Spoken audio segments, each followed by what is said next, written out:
عقل مندوں کے لیے ایک زبردست مثال. ہم تربوز خریدتے ہیں، واٹر میلن.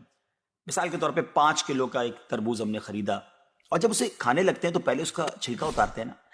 5 کلو میں سے کم از کم 1 کلو کا تو چھلکا نکل جاتا ہوگا، یعنی آلموسٹ 20%، 20% تو کم ہو جاتا ہے.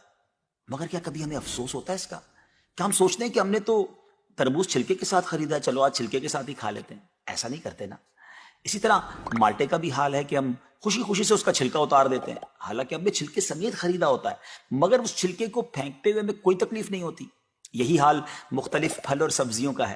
اچھا، ہم چکن بھی تو خریدتے ہیں، زندہ ثابت، اسی کو تولتے ہیں، تلواتے ہیں، پیسے دیتے ہیں، مگر جب کھانے کی باری آتی ہے، پکانے کی باری آتی ہے، تو اس کے بال، اس کی خال، اس کی آلائشیں نکل جاتی ہیں، تو ویٹ تو کم ہو جاتا ہے. مگر کبھی اس پر دکھ ہوتا ہے؟ نہیں نا.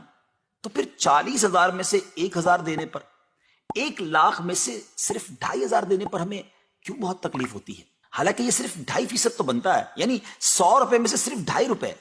یہ تربوز، کیلے، آم اور مالٹے کے چھلکے اور گٹلی سے تو بہت کم ہے نا.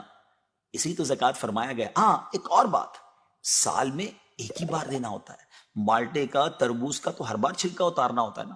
یہ 100 روپے میں سے 2.5 روپے یا 1,00,000 میں سے 2,500 روپے سال میں ایک ہی بار دینا ہوتا ہے، اور اسی کو زکوٰۃ کہا گیا. کیا برکت والا کام ہے یہ. مال بھی پاک، ایمان بھی پاک،